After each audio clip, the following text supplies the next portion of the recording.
shpërbleft. Bismillah. Alhamdulillah wassalatu wassalamu ala rasulillah. Me të vërtetë është pak problematike çështja e atyre muslimanëve, spaku ata që deklarohen vetë si musliman, e që nuk janë agjërues të Ramazanit. Më e pakta që në parim ata kishin dyhit me e bo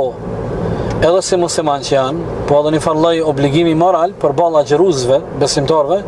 është që spaku me qenë kujdesshëm edhe mos me i prek dhe mos me i lëndu ndjenjat e agjëruesve, duke u ushqyer ata, duke hongër dhe duke pi publikisht. Prandaj mirë është me kultivuar traditën e kaluar që ka qenë traditë të këtë parë tonë, babgjyshat tonë, gjyshet tona, madje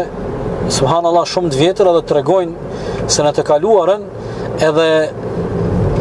ata banorë që nuk kanë qenë të besimit islam, madje edhe serbt, kur ka ardhur muaji Ramazanit, kanë pas një konsiderat edhe një respekt, edhe publikisht nuk kanë hongër dhe nuk kanë pijas, nuk kanë konsumu duhan, vetëm që janë solidarizuar dhe i kanë respektuar ndjenjat e agjëruesve musliman. Ndërsa sot në vendin tonë, kur ne e dim që 98% janë musliman, dhe një gjë e tillë nuk mirret në konsiderat, është me të vërtetë për të më të ardhur keq. Unë kisha dashur kësaj pyetje vëllai kam mjaftu edhe një element tjetër, e që ka të bëjë me ardhen e mërgatës, gërbetçarve, aty në vëllezërve dhe motrave tona të nderuara, që edhe ata me pas një kujdes,